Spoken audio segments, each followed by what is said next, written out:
নমস্কার বন্ধুরা, সকলকে আমার চ্যানেলে স্বাগত। সুপ্রিম কোর্টে ডিএ মামলার যে রায় হয়েছিল, সেই রায়ের পরিপ্রেক্ষিতে বকেয়া ডিএ এরিয়ারের ক্যালকুলেশনের পদ্ধতিগত ভুল এবং ডিএর পরিমাণ এআইসিপিআই অনুযায়ী না দেওয়া ইত্যাদি নানা কারণ নিয়ে সুপ্রিম কোর্টে পুনরায় যে এমএ করা হয়েছিল, সেই এমএর আজকে শুনানি ছিল।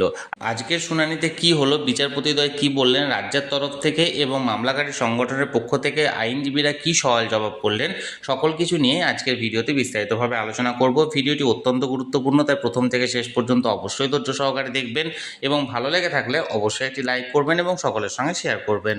আর সেই সাথে চ্যানেলে প্রথমবার হলে অবশ্যই চ্যানেলটিকে সাবস্ক্রাইব করে নিতে ভুলবেন না। তাহলে চলুন আমরা বিস্তারিত জেনে নিই। আজকে মাননীয় বিচারপতি সঞ্জয় কারোল মহাশয় এবং মাননীয় বিচারপতি প্রশান্ত কুমার মিশ্রের এজলাসে কোর্ট নাম্বার 11 টাইম দুপুর 1টার সময় এবং ক্লজ লিস্ট 301-এ এই ডিএ মামলার এমএটির বহু প্রতীক্ষিত শুনানির জন্য দিন ধার্য করা ছিল।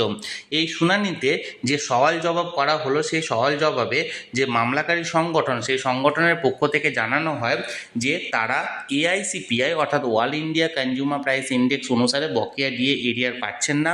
পাশাপাশি সমস্ত কর্মচারীদেরকে বকেয়া ডিএ এরিয়ার পরিমাণটি দেওয়া হয়নি এবং যাদেরকে দেওয়া হয়েছে তাদেরকে সুপ্রিম কোর্টের গাইডলাইন মেনে যথাযথ হারে ডিএর পরিমাণটি দেওয়া হয়নি এবং খুবই অল্প পরিমাণে ডিএ বকেয়া ডিএর এরিয়ারটি দেওয়া হয়েছে এবং ইত্যাদি নানা বিষয় এখানে তুলে ধরা হয়।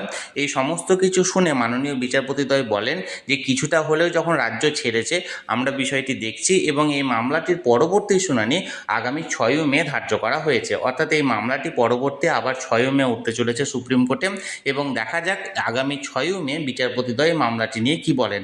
আমি সবসময় চোখ রেখেছি, যে কোনো আপডেট আসা মাত্র তৎক্ষণাৎ সেটা আপনাদের সঙ্গে শেয়ার করে দেওয়া হবে। তাই যারা যারা এখনও পর্যন্ত চ্যানেলটির সঙ্গে যুক্ত নেই, অবশ্যই চ্যানেলটিকে সাবস্ক্রাইব করে চ্যানেলটির সঙ্গে যুক্ত হয়ে যান। আর এই ভিডিওটি ভালো লেগে থাকলে অবশ্যই একটি লাইক করুন এবং সকলের সঙ্গে শেয়ার করুন। আর সেই সাথে অবশ্যই চ্যানেলটিকে সাবস্ক্রাইব করে রাখুন। ধন্যবাদ, দেখা হচ্ছে পরের ভিডিওতে।